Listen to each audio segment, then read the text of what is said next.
Nikola Jokic.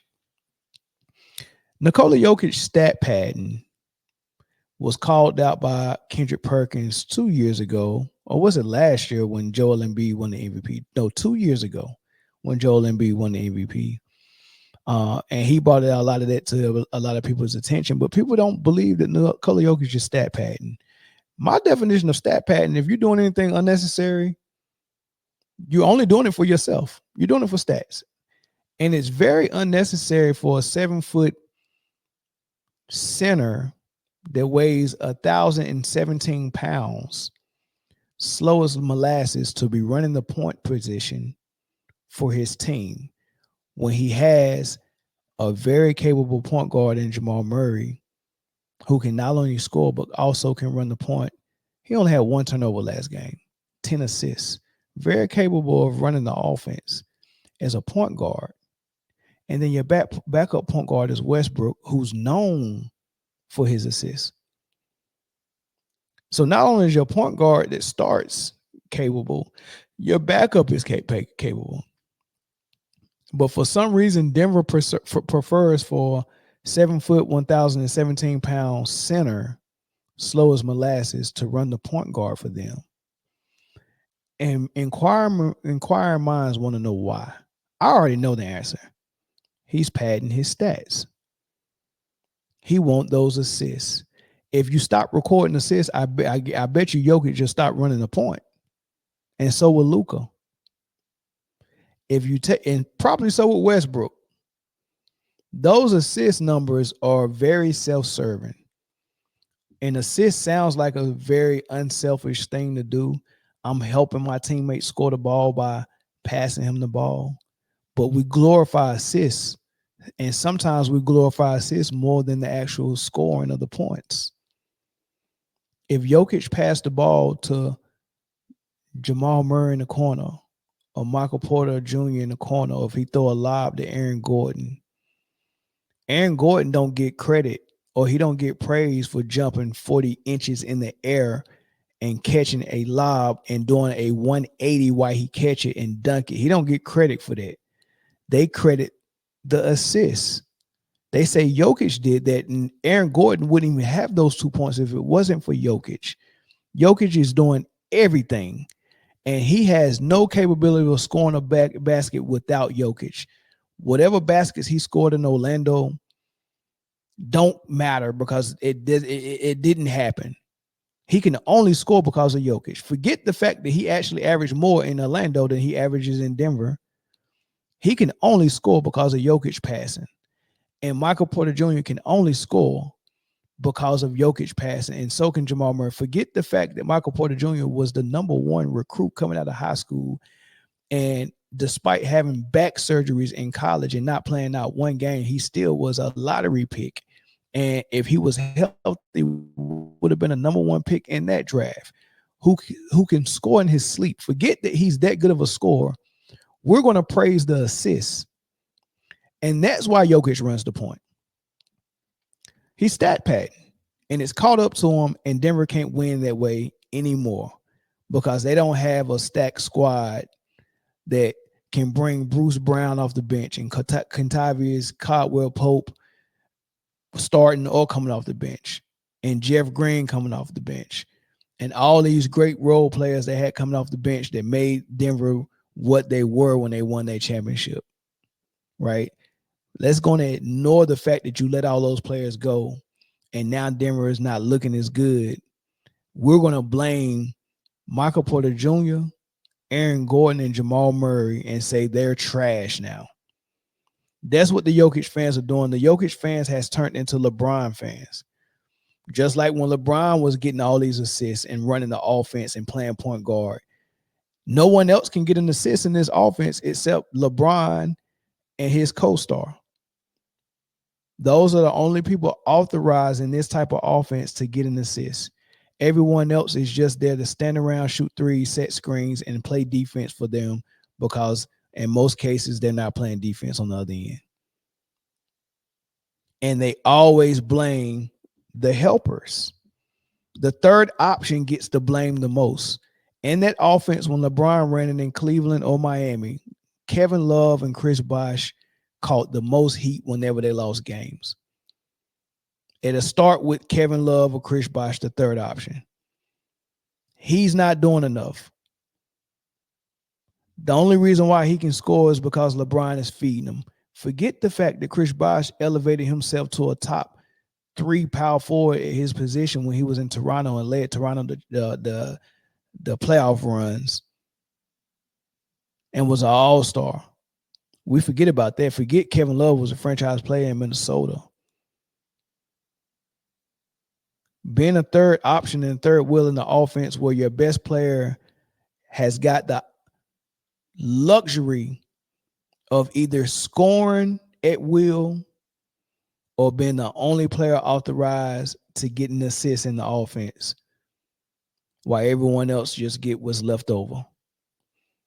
And you're going to blame the third option whenever things go wrong.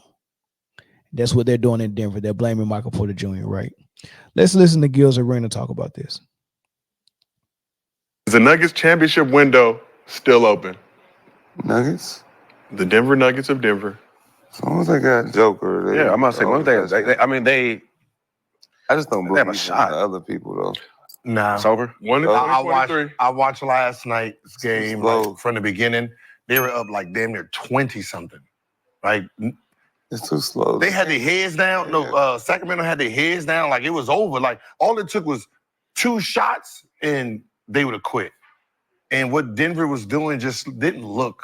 They don't look good. They don't look good anymore. It don't. Like, Jokic is they taking the ball out. Jokic just bring the ball up the court now. It just doesn't seem to. Do they need to move somebody? Nah, they just trying to make Joker win. Or they just going through something right now? Joker do everything. You know what I mean? I don't know what it is. Joker the point guard now. And making sure you get all them assists. You know what it is? I think everybody got paid. Everybody got paid and everybody became the fat cat.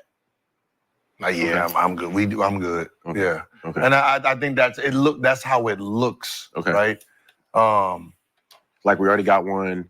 Like Jokic literally is out there and he's the only, like, we know you out there. But now it's like he's trying to do everything. Yeah, that's what I'm saying. Motherfucker get a rebound. He ain't even looking for the point guard no more. He's just fucking, come on. They get too much range. Like, it's just, LeBron. It just seems like he's just. Pounds. I mean, yeah. Like Murray is not looking. I mean, what Murray did at the end, right? You don't do that. You know, like perfect basketball, right? Like, okay, you had a horrible game. Fourth quarter, you took over. You know, but everybody else, it just don't seem like they're not clicking. It's just little things that just like, y'all just lost. So does he have the ball too much? Though. Huh? He has the ball too much in his hand, Jokic? They lost a couple key pieces. You think it's too, like, static because of his, the stats and triple-doubles and all that? Like, that could be a factor where the ball sticks. Like, it could be just sticking too much. It seemed like when he's, like, the years he's getting closer to the triple-double, they're winning less. Okay. That's what I'm saying. Is it the numbers, the stats, the noise about becoming one of the greatest bigs ever? Everything but all these other things. Y'all saying everything but stat pattern right now. It's too efficient. That's what I'm saying. It's too efficient to say stat pattern. No. Everything but No, you can't say. Because if he's bringing up the ball, that's a lot. If he's bringing up the ball, that's because you say you're saying he's too efficient offensively. Because that's it. Rebounding. 56% from the field. Yeah, that means nothing. That has nothing to do with that has nothing to do with patting your stats. Yeah. 51% from 3. That has nothing to do with patting your stats. But like, did that kick in when Westbrook was doing rebounds? You're talking about his shooting percentage because he's rebounding and going to get a rebound. That has nothing to do. Like, he's more offensively better than Westbrook is. So yeah. But 56% from the field. He's just too close to shot. It seems like that's the guy I would want taking those shots. So to answer your question, yeah, it's over. It's over? Yeah. He's doing everything. And like, it don't look 2023. So yeah, the net of it is yes, it is over. That one is closed. I've done a show where I talked about superstars who are one-ring superstars. Like, there are some superstars that are really good, but they don't reach the echelon of a Michael Jordan or a Magic Johnson or Larry Bird or Kobe. Those guys are on another level, because they were so good that the historic run that, I don't know, Giannis, Luka, Dirk, Jokic, Iverson, J Kidd, all of those superstars that were good enough to, Reggie Miller, good enough to get their team to the finals once, maybe twice, right? And win one, sometimes not even win, like in Iverson's case, but in Dirk's case, he got there twice, he won one. Those superstars, like, you have to be on another level of greatness to have a run like that to get your team there multiple times, and then for you to win multiple times, right? So when building your team a normal way, where you are a superstar and you get a co-star and you get role players built around you and your co-star, you get a good coach, and then y'all see how many championships y'all can get with that group. That's what the Bulls did. That's the normal way to do it.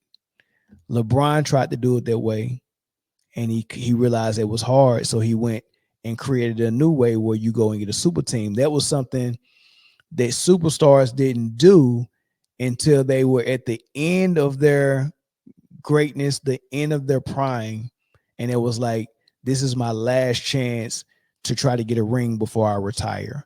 That's what Kevin Garnett, Ray Allen, and Paul Pierce did. That was like, man, we've tried it Michael Jordan, Larry Bird, and Magic Johnson's way for 12 years or 10 years, and we just have to admit we're not as good as them. We can't get it done that way, right?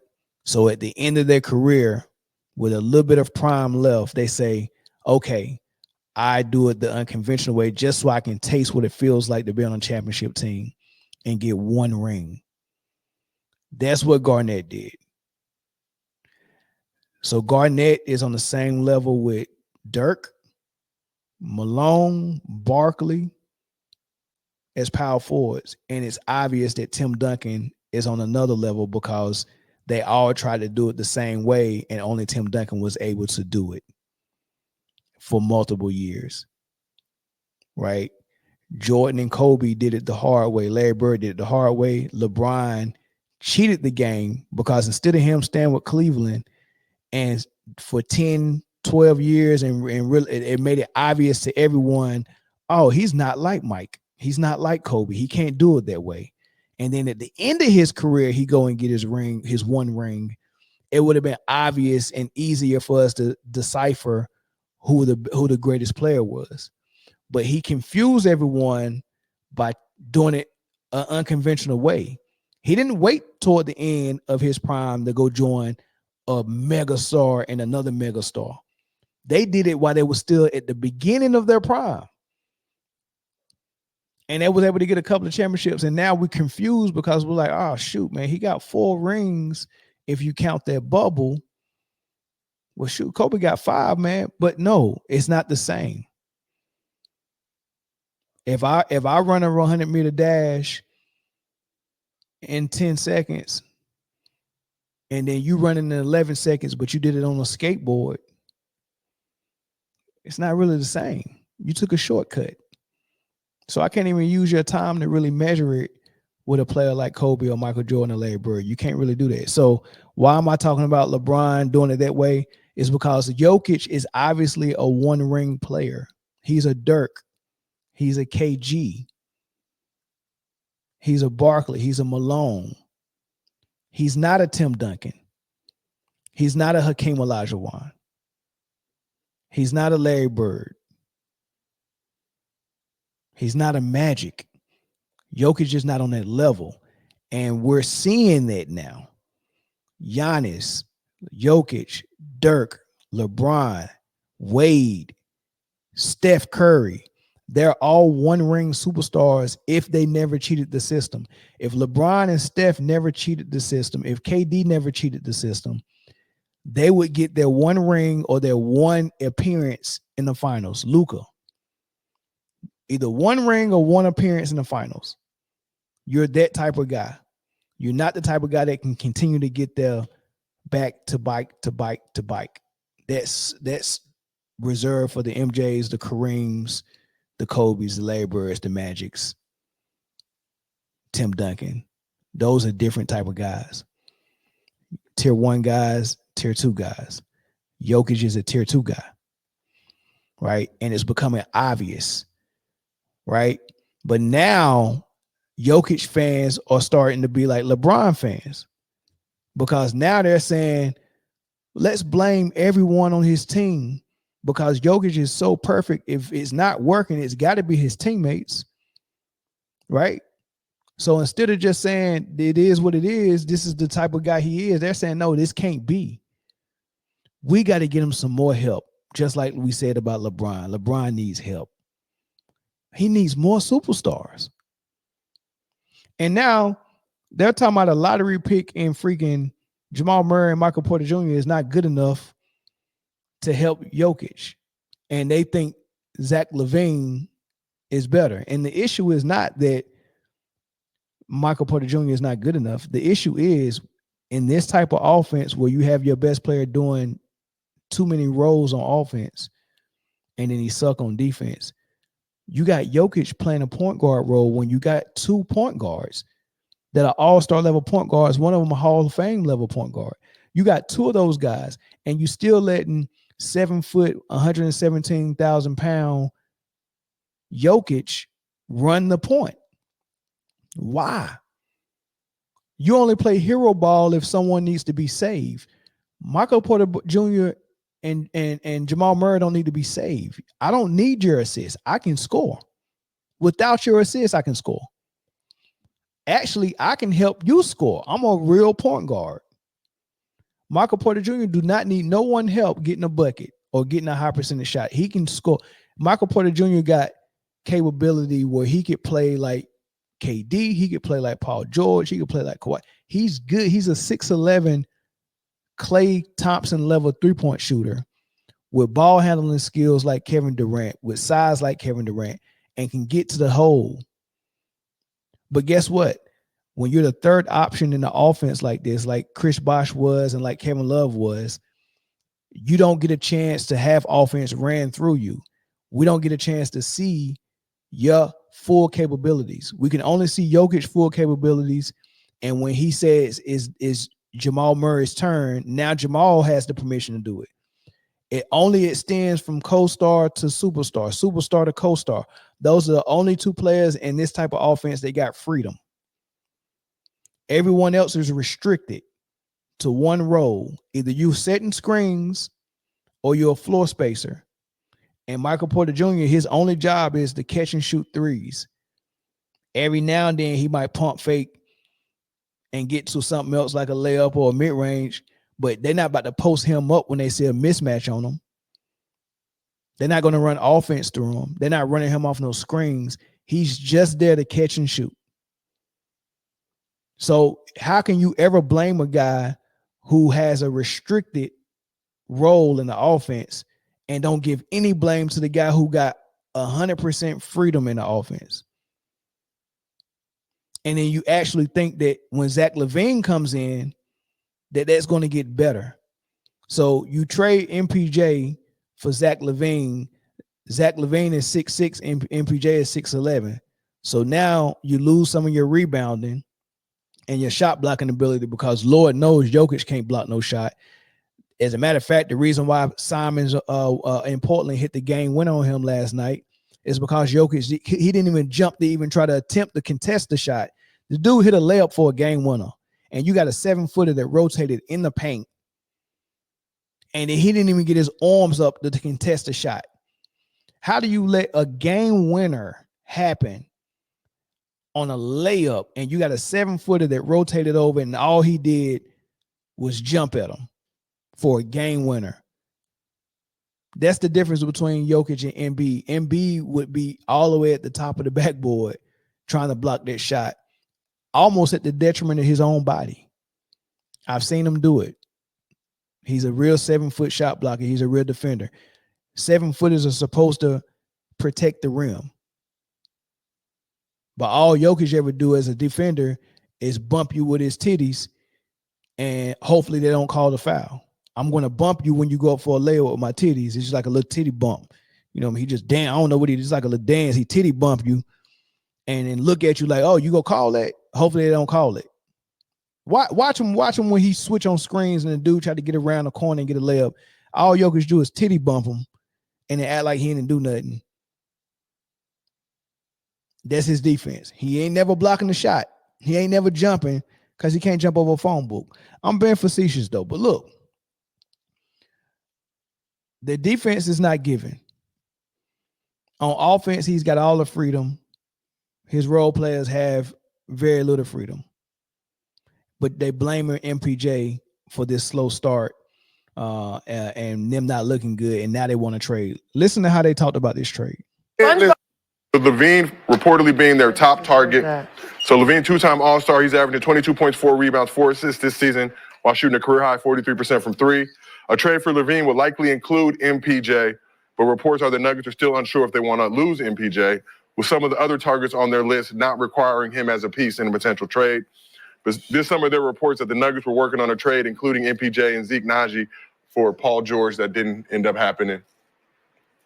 Obviously, as PG went to the Sixers. But would you make a move for Zach LaVine if you were the Nuggets? Yeah. For Michael Porter Jr. You would? Yeah, absolutely. Why would you do I'd do that right now.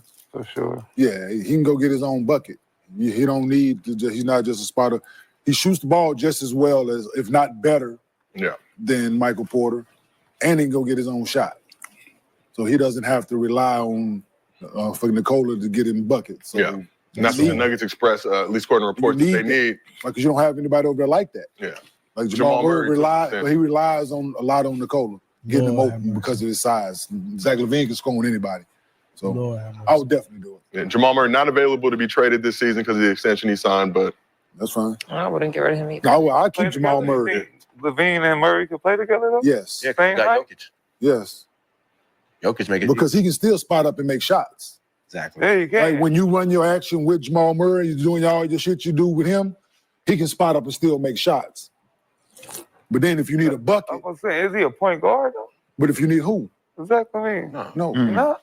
Who the point guard over there? Kobe or him? Yeah. Yeah. I thought he was a point.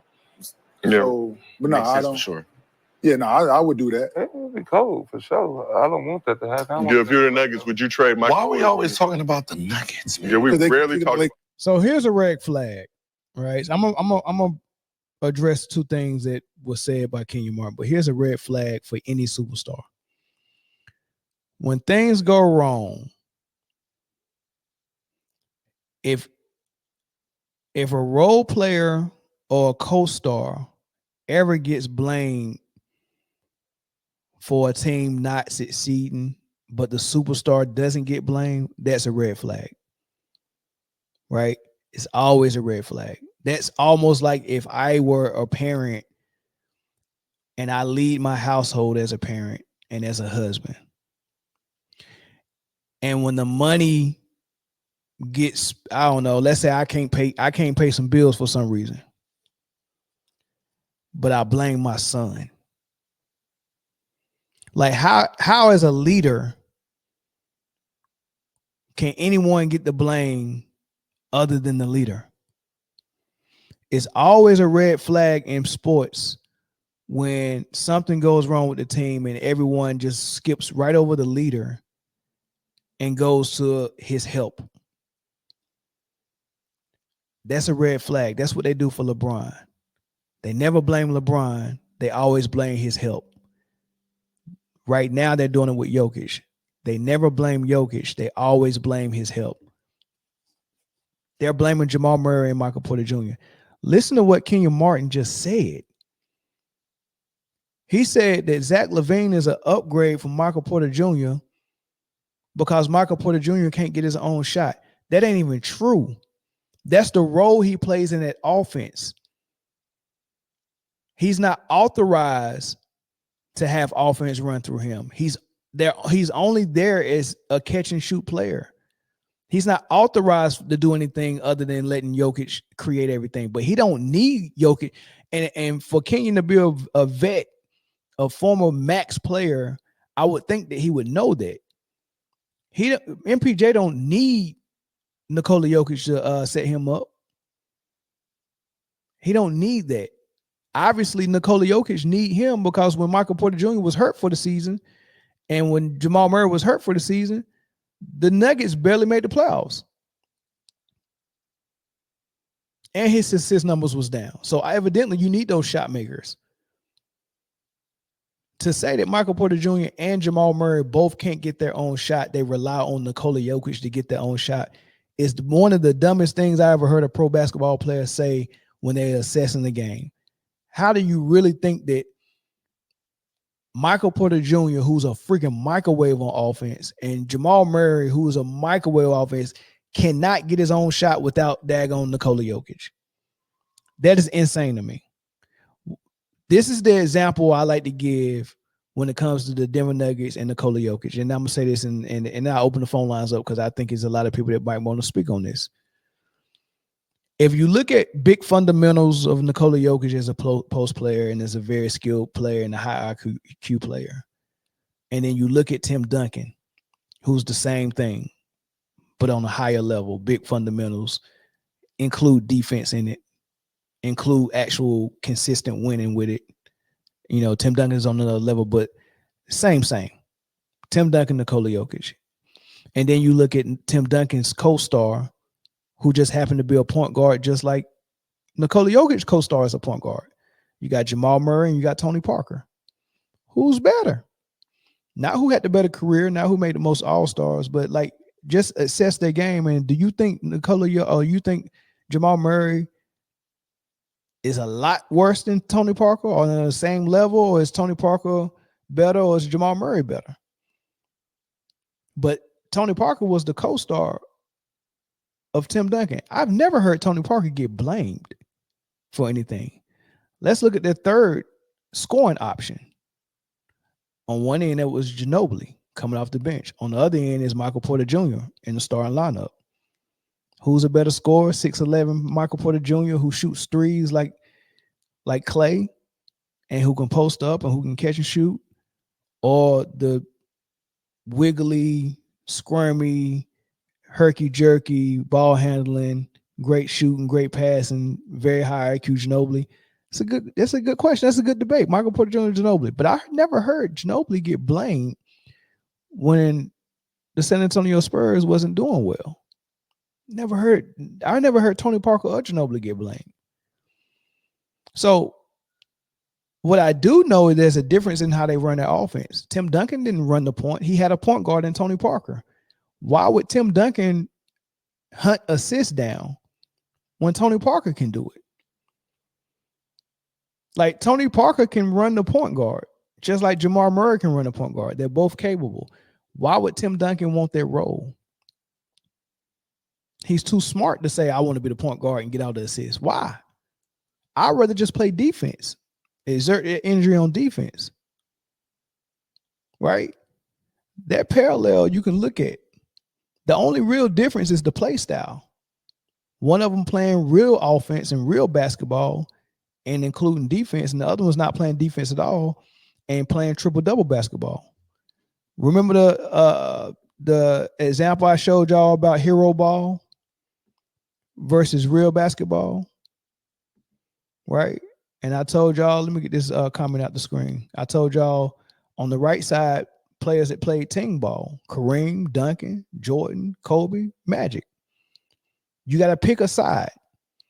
Do I want to be the primary scorer for my team, or do I want to be the primary facilitator? If you're a point guard, like Magic Johnson was, it might behoove you to just concentrate on being the point guard, run the offense, get your assists, and make sure that your James Worthy and your Kareem Abdul-Jabbar are getting their points. And then, oh, by the way, as a point guard, since you can score, I can pick my spots when it's time for me to go get a bucket.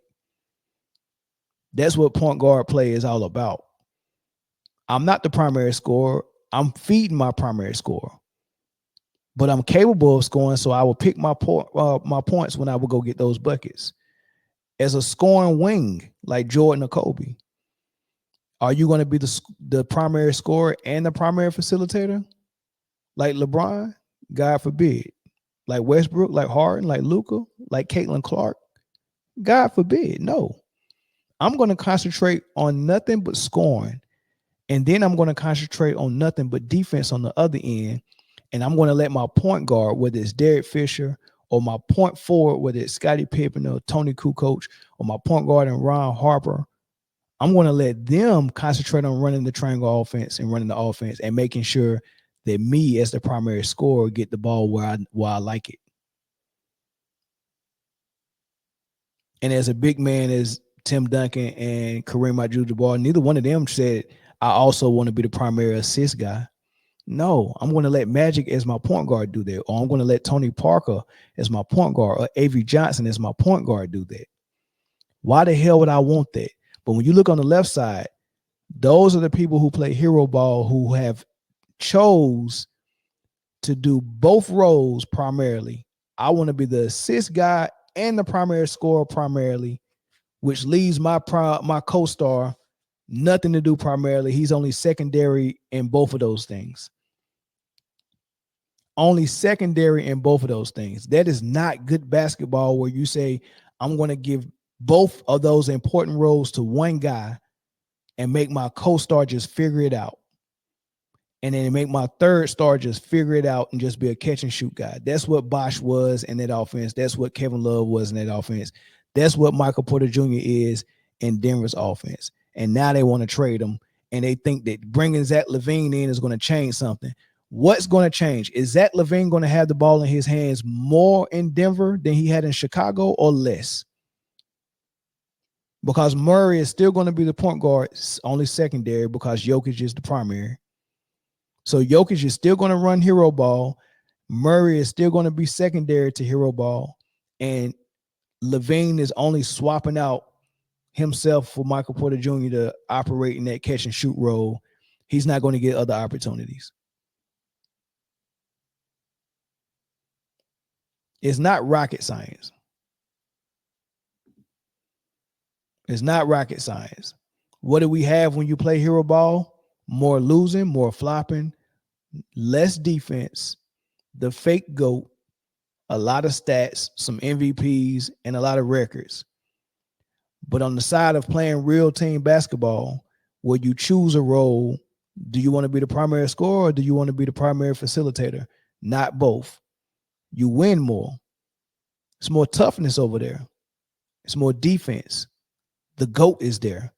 The GOAT point guard. The second best player I've ever seen. The GOAT power forward and the GOAT center are all on that side of team ball. I wonder why.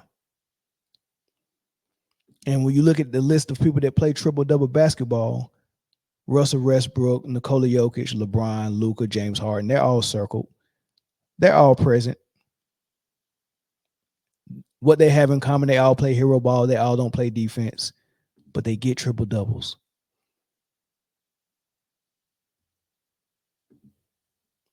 But they get triple-doubles. So,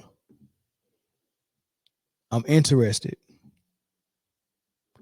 I'm interested in what y'all think. Phone line is open. Only 2 phone calls.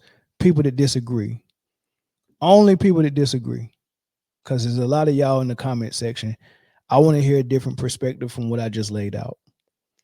Do you like triple-double basketball? Do you like hero basketball? Do you like your best player being your primary facilitator and your primary scorer? Do you like your co-star to just get scraps? Do you like your third option to just be a catch and shoot player? Right? Answer all these questions for me. Caller from Florida. No, it's Taco. Taco, what's good, brother? How you doing? I'm good. How are you? I'm glad you called in because I think me and you had the most conversation about that because you got a slightly different opinion on this, and I want to hear it. Yeah. And I'll say, I'll be the first one to say last night, Jokic was terrible. His defense was non-existent. You know, he had only 6 rebounds in that game. He gave up 15 offensive rebounds. That's why they lost, because of all the second chance points. And he did not do his job. Yeah, he got 34 points, but who cares? You lost the game by yourself. Right. It was very clear. But, sorry. I'm a little Michael Porter Jr., they're only blaming him because he's the only person they can trade. Like, the fans are not blaming him. They think he's progressing. He's developed, like, a post game a little bit. Like, he's going for layups at least now. He's actually, like, playing ball. And none of the fans want to get rid of him, but they can't trade Murray. Aaron Gordon has big ties to the community, and all this crap gets posted on Facebook and stuff, so they don't want to trade him. So they have to pretend like Michael Porter Jr. is playing like crap when everybody can see he's like second best player on the team right now. But the other thing is just like Jokic.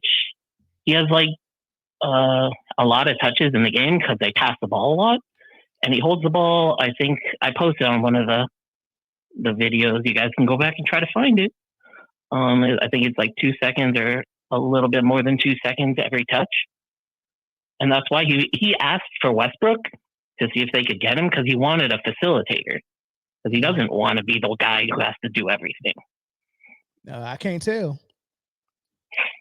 Well, yeah, because he keeps having to. But like if you watch the games, Murray and Westbrook always have like 7 to 10 assists. They're getting in there, getting the balls through. And for some reason, well, I know why, because Jokic just sits under the paint. When he's on the bench, the reason that their defense is so bad is none of the players go into the paint, because that's where Jokic is standing. And they give up so many easy points with guys cutting right in there and getting dunks and stuff. And that's why the plus minus is so high for the rest of the team when he's on the bench, because they don't adapt. So while I disagree with the points you're making, I agree with your overall idea, because I think you're describing Luka and LeBron and Harden and all them. But while Jokic has the same effect, it's because the team is just leaning on it too much. Like they're leaving that spot where he's supposed to. Sorry, go ahead. But that's what they say about Luka, LeBron, and Harden. They always said it was the team, but what it really is not really the team. The team looks like that because that's the offense they chose to run. Yeah, exactly. Right, but so I'm not blaming the team. I'm just saying, like, the plan. If the team was running the Princeton offense or the triangle, it wouldn't look like that. It looks like it looked like they're totally dependent on Jokic because they designed it to look like they're dependent on Jokic. Yeah, especially like I said, their defense, because they just leave the paint open. Yeah, but you know why their defense is lacking right now? Because they don't believe in the system no more. They're not having fun in that system anymore. Of Jokic doing everything and getting all the credit for everything. That's number one. And number two is how you got a defense when your last line of defense is just 7-footer who can't play above the rim and block shots. Yeah, that's fair. Yeah, there's definitely something wrong. The effort's not there anymore. Those guys are not happy in that system anymore. They're not. And if you notice, it's always a shelf life on everyone who all the co-stars that play with LeBron, they eventually want out. Kyrie Irving wanted out, right? Wade was really frustrated. Bosh was frustrated. Love was frustrated. They always had to use the media to keep them in check. LeBron going publicly and said Kevin Love either fit in or fit out. You know, like people always get tired in this offense, and always it wears them out. Right, Ty Lue he had to take 2 weeks off because he was so stressed out coaching that offense and coaching LeBron. James Harden, Dwight Howard only lasted 2 years with him. CP3 only lasted 2 years. Westbrook lasted 1 year. Carmelo Anthony lasted half a year. You cannot. Kyrie Irving, his time ain't came yet, but then what he had to get up out of there. Porzingis had to leave Luka. Right, superstars can't play in this system long. It's tiring. They don't like it. Too much credit going to one guy, and we're making him look good more than he's making us look good. And it wears people thin. That's what's going on. That's what you're saying with Denver. That's exactly what's going on. Yeah, and that's definitely fair, and it's very clear from watching the game, the last 2 games, that something just seems lacking. Like even Westbrook would like come in and bring up the energy of the team. It doesn't feel like that's really happening anymore. Like he has the energy, but nobody else is really picking up anymore. Yeah. But yeah, that's just my thoughts on it, man. I appreciate the call, Taco, man. I love when people call and have a different perspective on it. You know what I mean? I know we're gonna continue to have a difference of opinion when it comes to Jokic, man. But it is what it is. But he proved me wrong the year he was able to put it all together and make that historic championship run. I had to shut my mouth that whole entire year. You know what I mean? But like Debo, man, when he leave, I'll be talking again. You know what I mean? So I'm gonna keep talking my spit while Jokic is losing. But when he turn it all around, I'm gonna have to shut up and kiss the ring a little bit, man. So I'll be fair. Not even that. As long as he starts getting those rebounds up, because this was just sad. It was, man. It was. They gotta turn it around, man. They all getting disinterested. But all right, man. I'm gonna get one more call in before I move to the last topic. Yep. All right, thanks, bro. All right, let's get one more call, y'all. That's Taco, y'all, man. Taco is a VIP faithful, man, and a moderator, man. He's here every time, man. That's my guy. That's my guy, man. Let's get one more call in, y'all. Somebody that disagree with what I was saying about Jokic and Hero Ball and Michael Porter Jr. and trade and all that stuff. Call in.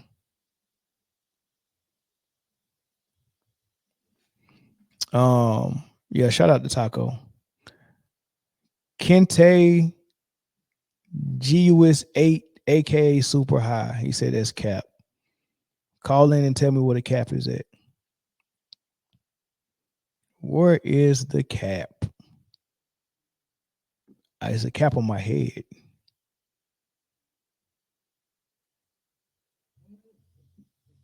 There's a call from Nevada. Caller from Nevada, man. What is your name? How's it going, my friend? My name's Daryl. Gerald or Durrell? Daryl with a D. Daryl, what's going on, brother? Pretty good. Hey, I'm a big fan of the show. Want to just say, I'm a Celtics fan, so I've been a Celtics fan since the 80s with Larry Bird. Reggie Lewis is my favorite player. So pretty much I'm a diehard NBA fan.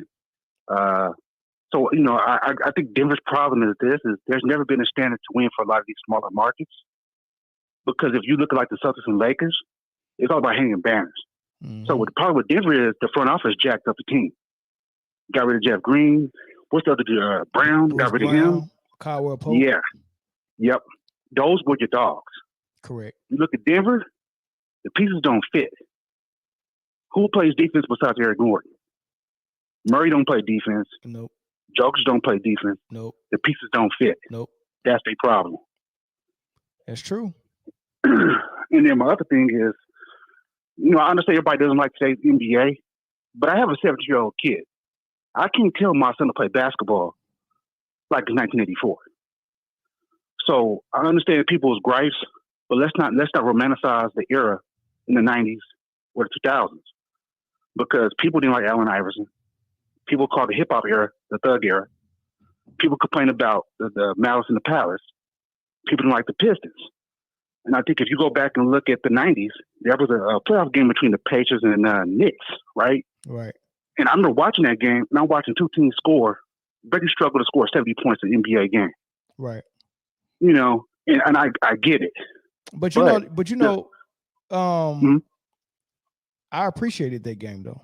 I appreciated games like that because but this is the thing.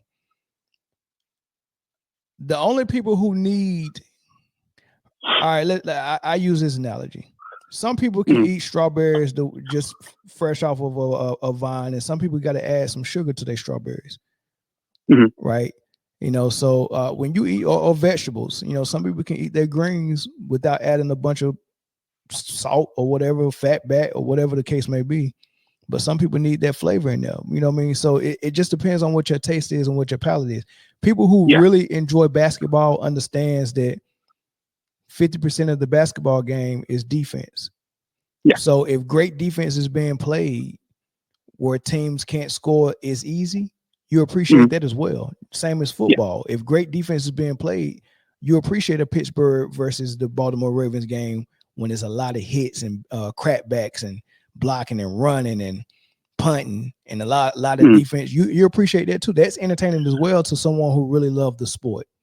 Yeah. But for someone who really don't love the sport, someone who really don't love fruits and vegetables, they need a little salt or a little sugar added to it so they can taste it and stomach it. Right. If I can make this point. Go ahead.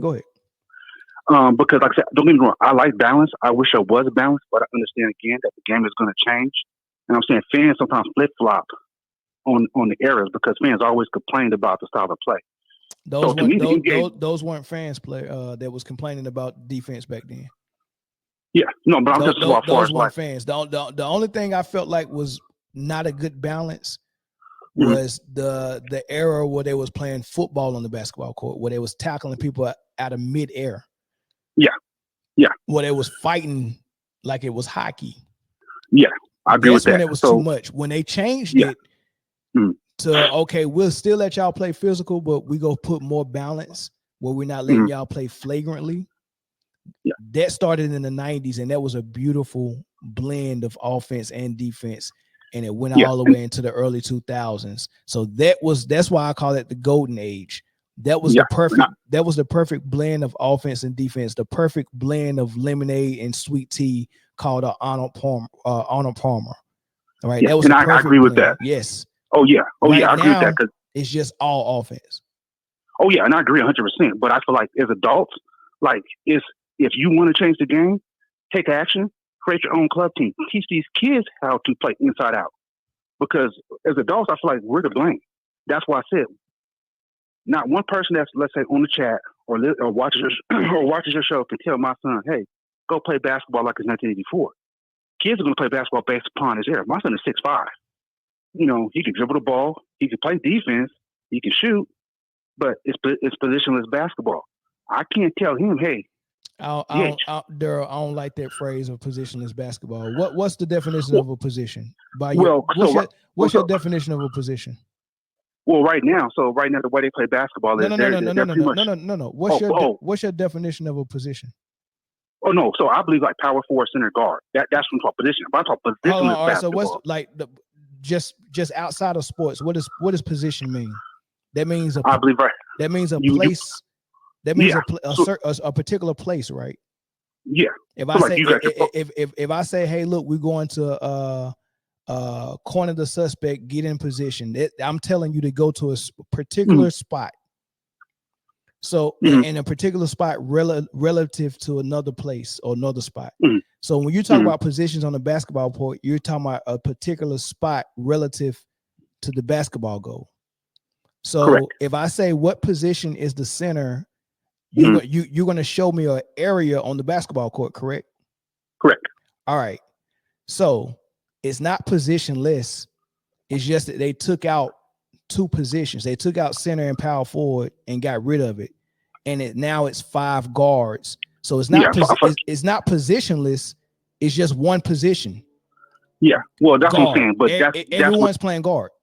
Yeah, that's what I was getting to. That pretty much there is no power forward. It's just everybody just playing guard. So he could be the toughest kid on the floor. But let's say if they trap the guard, you get to him.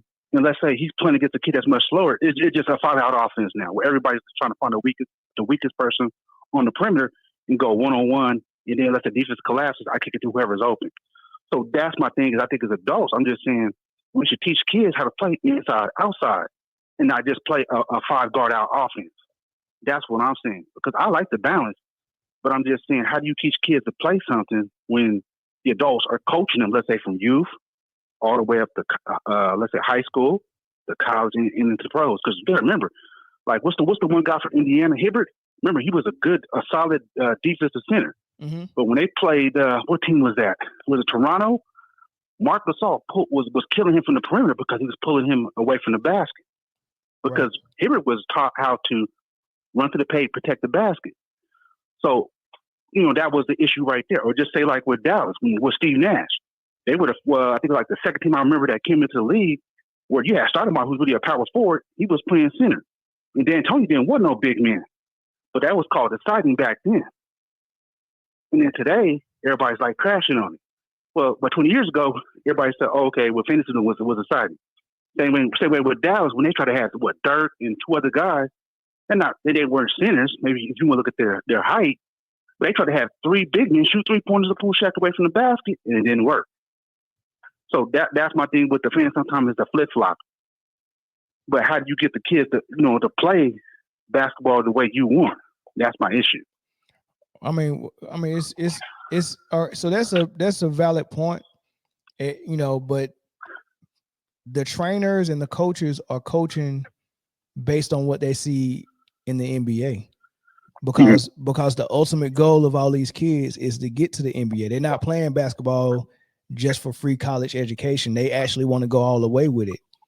So you have to mimic what you do in high school to match what's going on in the NBA. Just like in the 90s when it was very physical, you had to mimic what you did in high school based on what you wanted your players to be ready for in the NBA. Right. So they're only mimicking what they're doing in the league. So I would like to say it starts with us at the ground level on what we're teaching them, but it really starts with the NBA as well, because they set the tone for everyone. Okay. And then I have one more point if I may ask you this one. Or what do you think about this? Is my theory. So I think the NBA was telling the fans where they really wanted to go back in the 90s once they sent the Dream Team over.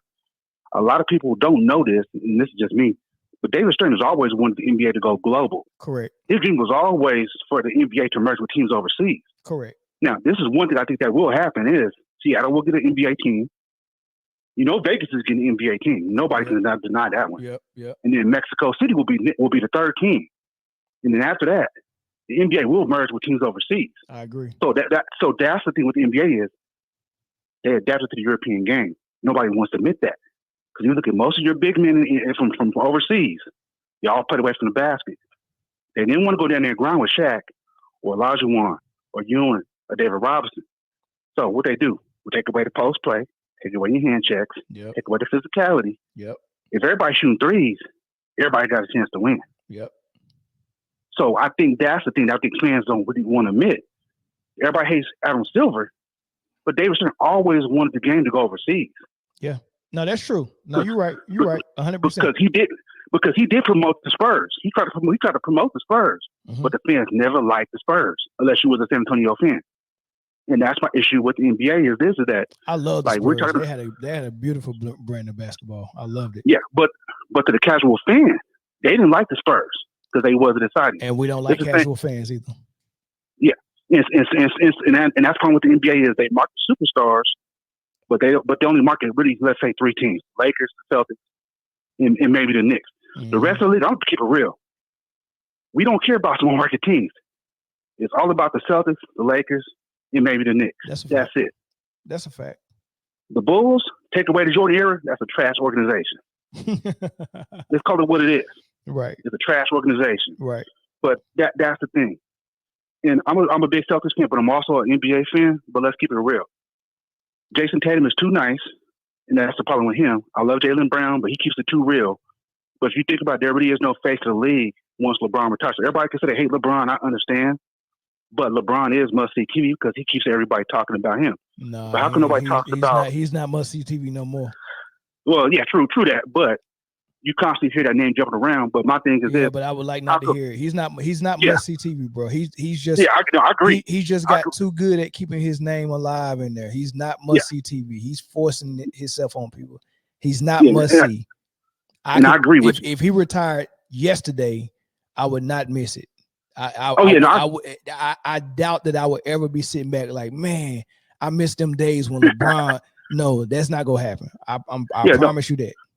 No, I agree, and I'm not a LeBron fan either. So I wish the league would talk about the Tatums and Browns, and these other stars like Anthony Edwards. But I get it. Like you got LaMelo Ball, he's in Charlotte.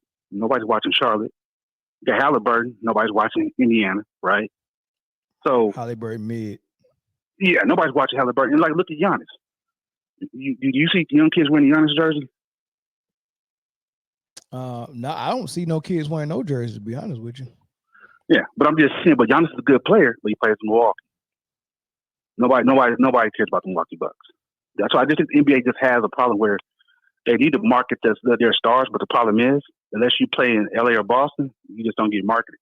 Yeah, I mean that's all that issue's always been there, and it didn't matter because the league was still getting watched. The league's not getting watched at the same pace or the same rate as it used to be. The basketball product is the first thing that needs to get fixed. You can worry about all that other stuff later. Yeah, All I agree. They need to fix it, but it's just how do you fix it? But I just think it just starts with the adults and stuff like that. But Yeah, I just think it just starts with us because I never agree with the direction the NBA was trying to go. I get it because then it kind of goes to another topic, but it just I agree. It should be post play, but it's just they want to see it where it's like the European play, where the European players come over here and they feel like they can have a chance to win because let's be real. How many guys, let's say, want to bang with Shaq down low? Jokic would not be down low with Shaq. If Shaq was in his prime, he would not be down there. Not for long. Yeah. Not the way he be crying because he got scratches tattooed on his biceps and try to make it look like somebody scratching him. Like them scratches been there for 7 years, man. Like in the same spot. But I appreciate the call, man. Let me get out of here. I'm gonna get to this last topic so I can end this show. Hey, thank you, my friend. I appreciate you letting me call in and discuss basketball with you. Thank you. Thanks for the call. I hope I can call back and discuss more with you. All right, no doubt. Anytime. Thank you, sir. Yep. All right. C Hill in the cash out. He said, "Keep going, bro, with the fire emojis, man. You already know I'm gonna keep going, man. I appreciate the cash out, bro. Yeah, appreciate that, man. What else we got? We got a couple of super chats. Brandon Love Sports, $2 super chat. He said Gil needs to stop talking hoops. Michael Silber, is it possible their Steph Warriors demo, there's less opportunity for refs to tightly manipulate scores through selective foul calling with threes versus twos? Is it possible there's less opportunity for refs to tightly manipulate? No, I think the refs still can manipulate the games through foul calls for sure. And they will continue to manipulate them because they got to now because Vegas is a partner. And Vegas is not in the business of losing money. So whatever the outcome's supposed to be, that's probably what you're going to get. Right. So is it possible that they can manipulate it less? No, I don't think so. I think they still got the same amount of control over the games as they've always had. That's how they operate their business in the NBA. The referees can dictate a lot in the basketball game. So we're going to get to our last topic.